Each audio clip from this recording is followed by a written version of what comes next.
ఎంతమంది మాటలు వింటున్నారో దేవుడు మిమ్మల్ని మీ కుటుంబాలను దీవించి ఆశీర్వదించునుగాక. ఈ వీడియో చూస్తున్న మీ అందరికీ మా హృదయపూర్వక వందనాలు. ఈ ఛానల్ కనుక మీకు ఆశీర్వాదకరంగా దీవెనకరంగా ఉంటే ఈ ఛానల్ లైక్ చేయండి, ఈ ఛానల్ సబ్స్క్రైబ్ చేసుకోండి. మీకు నచ్చితే అనేక మందికి షేర్ చేయండి, తద్వారా వారు కూడా దేవుని మాటలు విని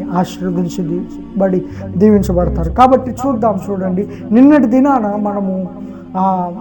దినాన ఏ అంశం గురించి మాట్లాడుకున్నామంటే సహవాసం, దేవునితో సహవాసం చేయటాన్ని బట్టి మన కుటుంబాల్లో సమాధానం వస్తుందట, మన కుటుంబాల్లో నెమ్మది కలుగుతుందట. ఎప్పుడంటే దేవునితో సహవాసం చేసినప్పుడు ఈ లోకాన్ని, లోకాశలను, శరీరాశలను జయించి దేవునితో సహవాసం చేసినప్పుడు దేవుడు మనకి సమాధానం అనుగ్రహిస్తాడట.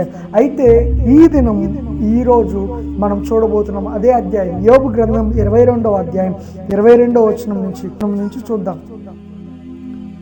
ఆయన నోటి ఉపదేశమును అవలంబించుము, ఆయన నోటి మాటను నీ హృదయంలో ఉంచుకొనుము.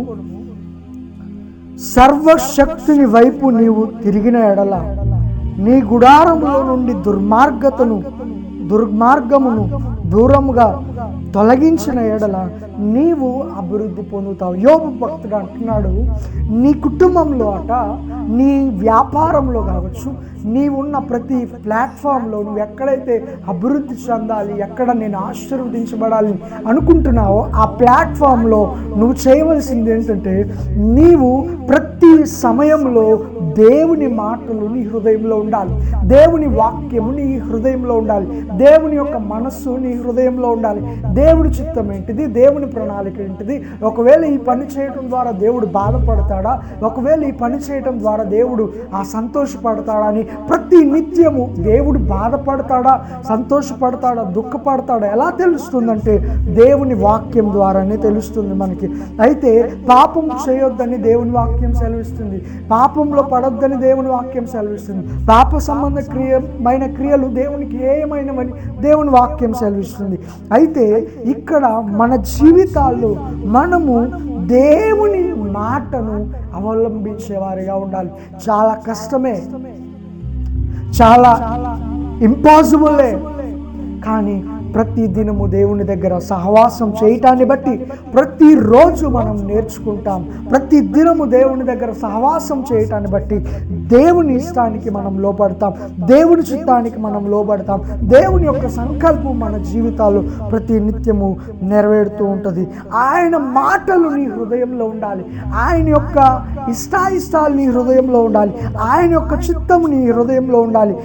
ఉంచుకునే ఎడల నువ్వు దేవుని వైపు నువ్వు తిరిగిన ఎడల, సర్వశక్తి కలిగిన దేవుని వైపు నువ్వు తిరిగిన ఎడల, నీ హృదయంలో ఉన్న దుర్మార్గమును, నీ కుటుంబంలో ఉన్న దుర్మార్గమును విడిచిపెట్టి దూరంగా తొలగించిన ఎడల నీవు, నీ కుటుంబం అభివృద్ధి పొందుతారు. ఏది నీ కుటుంబంలో దుర్మార్గత జరుగుతుంది, ఎక్కడ నువ్వు డిఫాల్ట్ అయినావు, ఎక్కడ నువ్వు తప్పిపోయినావు, ఎక్కడ నీ కుటుంబం నువ్వు సరి చేసుకోలేని స్థితిలో, నీ కుటుంబంలో ఎక్కడో జారిపోయిన పరిస్థితిలో నువ్వు ఈ మాటలు వింటున్నావేమో. కానీ దేవుడు అంటున్నాడు, నీ కుటుంబంలో అభివృద్ధి కావాలంటే, నిన్నటి దినాన్నేమో సమాధానం నీకు కావాలంటే నీకు దేవునితో సహవాసం ఉండాలి.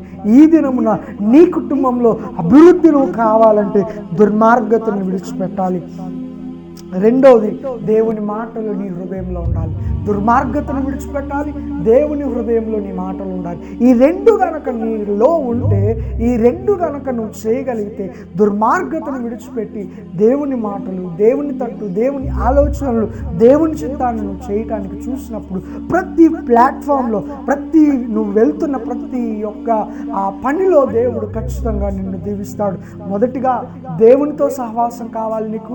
రెండవది, నీ కుటుంబం అభివృద్ధి పొందాలంటే ఫస్ట్ ఆయన నోటి మాటలు, ఆయన ఏ మాటలు పలికాడో, ఏ మాటలు చెప్తున్నాడో, ఏమి ఆయన వాక్యం బోధిస్తుందో, మనకి ఏం నేర్పుతున్నాడో, ఆయన ప్రతి విషయం మనలో ఉండాలి. రెండవది, మనము ఆయన వైపు తిరగాలి. మూడవది ఏంటంటే, మనము మన కుటుంబంలో ఉన్న దుర్మార్గతను విడిచిపెట్టాలి. మనము ఎవరి దగ్గర ఒకరి రూపాయి తీసుకొని బాగుపడదామని చూడొద్దు. ఎందుకంటే ఆ రూపాయికి వడ్డీ వేసి కట్టే రోజు ఒక రోజు వస్తుంది. ఆ రూపాయికి మనము వెల చెల్లించే రోజు ఒక రోజు వస్తుంది.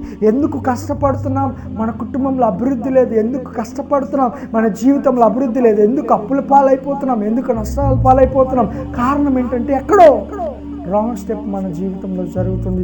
ఎక్కడో దేవునికి ఇష్టం లేని కార్యాలు మన జీవితంలో జరుగుతున్నాయి. ఎక్కడో మనం దేవుని చిత్తానుసారంగా లేకుండా దుర్మార్గతను మనం ఇంకా విడిచిపెట్టట్లేదు. మన జీవితాల్లో, మన కుటుంబాల్లో దుర్మార్గతను మనం విడిచిపెట్టని పరిస్థితిలో ఇంకా ఉంటున్నామేమో. కానీ నా ప్రియ దేవుని బిడ్డలారా, ఈ ఉదయకాల సమయంలో దేవుడు మనకిస్తున్న వాగ్దానం ఏంటంటే, నీవు దుర్మార్గతను విడిచిపెడితే నీ కుటుంబం అభివృద్ధి చెందబోతుంది. నీవు దేవుని మాటలు నీ హృదయంలో ఉంటే నీ కుటుంబం దీవించబడబోతుంది. ఆయన వైపు నువ్వు తిరిగితే నీ కుటుంబం దీవించబడుతుంది. కాబట్టి నా ప్రియ దేవుని బిడ్డలారా, ఇప్పటి వరకు నష్టాన్ని ఎదుర్కొన్నావేమో, ఇప్పటి వరకు శాపాన్ని ఎదుర్కొన్నావేమో, ఇప్పటి వరకు ఎవరి ప్రేమలు నోచుకోలేని స్థితిలో ఈ మాటలు వింటున్నావేమో. కానీ దేవుడు నిన్నే దర్శిస్తున్నాడు, నీతోనే మాట్లాడుతున్నాడు.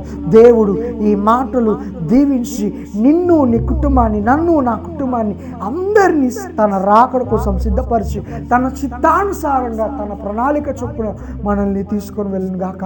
దేవుడు మిమ్మల్ని దీవించును గాక, ఆశీర్వదించును గాక. Amen. God bless you. Praise the lord.